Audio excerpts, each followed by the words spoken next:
Dieu a vu tes batailles. Alors continue de croire, car il t'attend à la sortie de l'épreuve. Donc observe et ne dis rien, car il connaît la fin. À cause de Dieu, tu gagneras le combat. Car lorsqu'il t'attend la tête, il compte sur lui-même pour t'accompagner. La prophétie d'une personne est pour toi. La promesse de Dieu n'a pas d'âge, mais elle est un destinataire. Comme Marie, l'une des sœurs de Lazare, qui versa du parfum très cher sur les pieds du Seigneur et les essuya avec ses cheveux. Une deuxième des sœurs de Lazare, Marthe, était une femme d'affaires et elle investissait dans le ministère de Jésus pour l'avancement du royaume de Dieu. Lazare était l'ami de Jésus. Lazare faisait des courses avec Jésus. Lazare mangeait avec Jésus. Lazare dormait avec Jésus. Lazare buvait avec Jésus. Lazare se lavait avec Jésus. Mais lorsque Lazare est tombé malade et qu'il a demandé la guérison, malgré sa vie de sanctification, d'obéissance à Dieu, Jésus n'est pas venu. Il a fermé son portable. Son numéro ne passait plus. Jésus était en mode d'avion. Lazare était donc rempli d'amertume et de frustration. C'est ce qui l'a trahi. Et il a crevé d'une simple maladie, malgré sa bonne foi, jusqu'à la tombe. Et il est mort. Alors, ne lâche pas la main de Dieu bien-aimé. Ne permets à aucune circonstance de la vie t'arracher ta joie, ni te voler ton adoration. Refuse de limiter ta joie aux conditions. Et ne permets pas à ce que une situation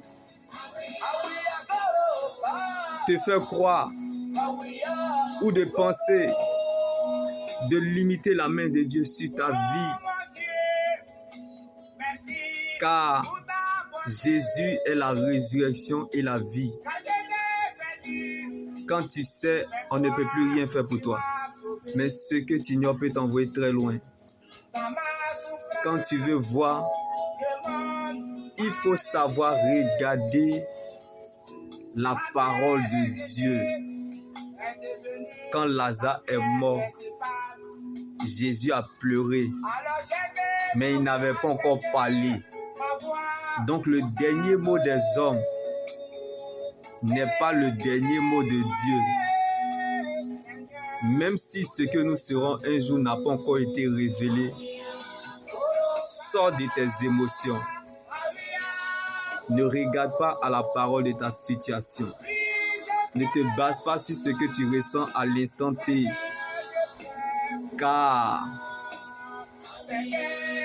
le silence de Dieu